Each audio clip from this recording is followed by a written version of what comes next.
What's up, y'all? It's Leo, and I'm a life coach. I'm a full-time psychology student. I'm a pet mom, and I'm actually on my way to school right now. But I wanted to get on here real quickly and share with you guys 3 ways that you can start commanding respect in your relationships, whether that be with parents, siblings, friendships, or even romantic relationships. So I can say for myself,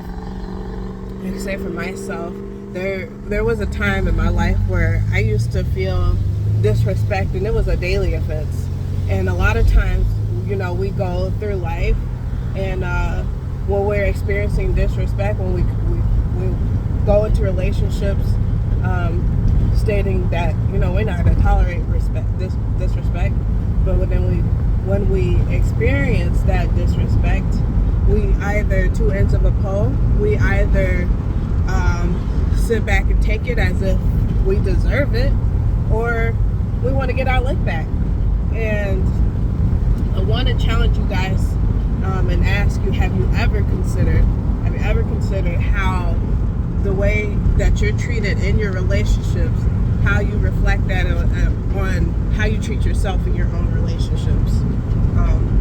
And so, because at the end of the day, the way you're treating yourself, and this is why I'm asking you guys this, the way that you treat yourself, honestly, is how you teach other people to treat you.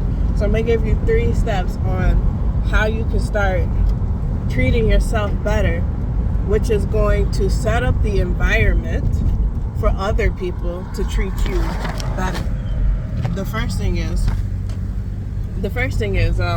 to change the dialect within yourself, y'all. How you're talking to yourself. So you don't want to, if you're a person, so let's say me. I used to be a person who, anytime I felt like I did something wrong or I fucked up, I used to tell myself, oh, I'm so stupid, oh, I'm so ignorant, like, why did I do that? I can't believe, like, what is wrong with me, And I would sit there for hours, for days, for weeks, beating up on myself about something that I did so long ago that was probably nobody else was even thinking about, and because I constantly did that, because I constantly talked to myself that way, it just made it okay for my most significant relationship to talk to me that way. So when they would treat me that way, when they would treat me with abuse and insults, I thought it was okay because I did it to myself, and I just accepted that. And it's not okay. You got to start changing that dialect, how you communicate with yourself. Change some negative things. Oh, I'm stupid. I hate myself. I can't believe I did this. Into something more positive. I made a mistake, but I'm just human, and it wasn't intentional. I'm working on getting better, and so it's literally, excuse me, guys, it's literally just taking daily steps into working for yourself, working on yourself, whatever it takes. The second thing that I want to challenge you guys, and I'm trying to look at you and drive at the same time, y'all. But the second thing that I want to give you is start keeping your promises. Start keeping the promises that you make for yourself. I know there was plenty of times where I say, oh, I'm going to do this. Or like, for example, dishes, which I really hate doing, y'all.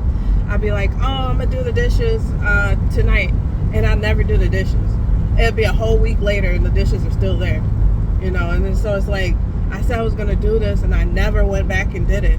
I never kept my promises. I never followed through with what I said I was going to do.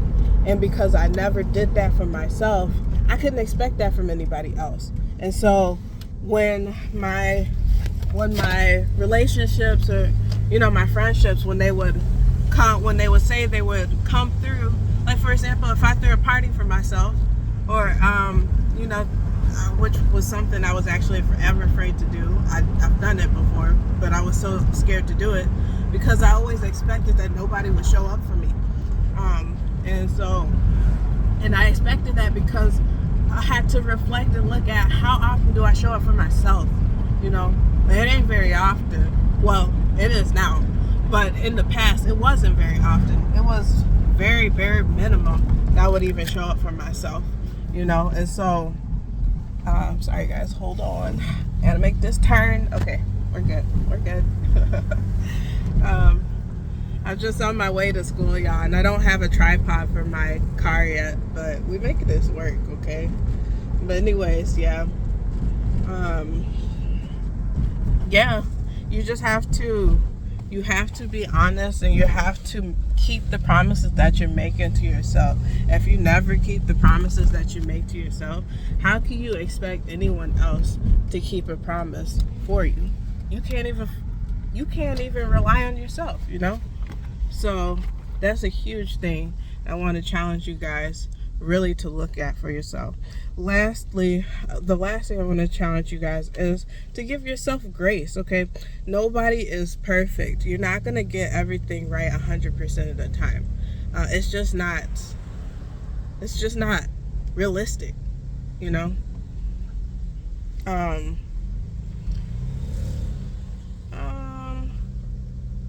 Oh, here it is. I'm sorry, y'all. I just got to the school and I'm trying to park, so give me 1 second. Whoa.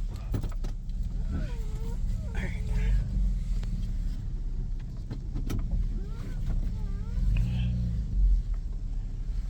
Okay. I was gonna go off about parking, but we'll save that for another video. We'll save it for another video. But the last thing that I want to tell you guys, like I said, is to give yourself more respect. I mean, to give yourself grace, you know. No one's perfect. No one's perfect. And we're all human. And so we're all going to make mistakes. We're all going to fall down. The whole thing of it all is to be resilient. Get back up. Keep going. Keep trying. Keep striving. You know, and have no judgment for yourself through it all. You are a human being walking through this realm of existence, trying to figure it out. And nobody has to figure that out. Nobody has it all figured out. And so there's nothing wrong with where you are and who you are and how you are engaging with your life right now. You're perfect just as you are. So take away the judgment, okay? Now, let me sum up these 3 things for you guys. That's no more insulting, no more abusing yourself, no more lies to yourself, no more judgment for yourself. You have to rip all those things off of your own body so that you can really, really respect yourself and show people, teach people through the actions of how you treat yourself, show them how to treat you. Otherwise, you cannot expect respect from somebody else if you're not respecting yourself, okay? The last thing I want to say before I let you go is that you can't control nobody else. You can't control what people say to you, how they respond to you. If they choose to disrespect you, you can't control that. What you can control is your response to their disrespect. And so that just simply means that once you've come to a place where you've stripped yourself of all the lies, all the insult, all the abuse, all the judgment, once you've stripped yourself of all those things and you're starting to learn how to really truly respect yourself, and you encounter somebody that just doesn't know how to respect themselves, and so they can't even fathom respecting you, you don't feel like you have to accept that or clap back. You don't feel like you have to get your lick back. You know, you don't feel like you have to just sit there and take it. You can respond in a very mature and respectful manner that's demanding you walk away from that situation, because you're not going to allow that to happen to you. And whether that means completely detaching from that person, that's what that means. But it's whatever it is that you choose to do in that moment, you know, it is demonstrating to them that you don't tolerate. You don't tolerate because you know the level of respect that you deserve. And so I hope this message was uplifting, encouraging for somebody today. Hey, I want to invite you in. If you really like this content, make sure you subscribe to me here on YouTube. Also, Also, like this video if you will. I would really appreciate it, and share it with some friends, somebody who might need to hear this. That helps not only the growth of my channel, but it helps me get seen on YouTube's algorithm when you engage. So I would really appreciate that. Little request from you. Also, I want to invite you in personally to work with me. So like I said, I am a life coach. Right now I have a 5-day I Am challenge on my email list, which will be listed in the description below. So if you want to get into the I Am challenge, which is going to show you not only who you are in this physical world, but who you are in the spirit, who the Lord says that you are, make sure you go down in the description box and sign up for that I Am challenge. It's going to bless you, I promise you. And until next time, y'all, this is Leo. Bye.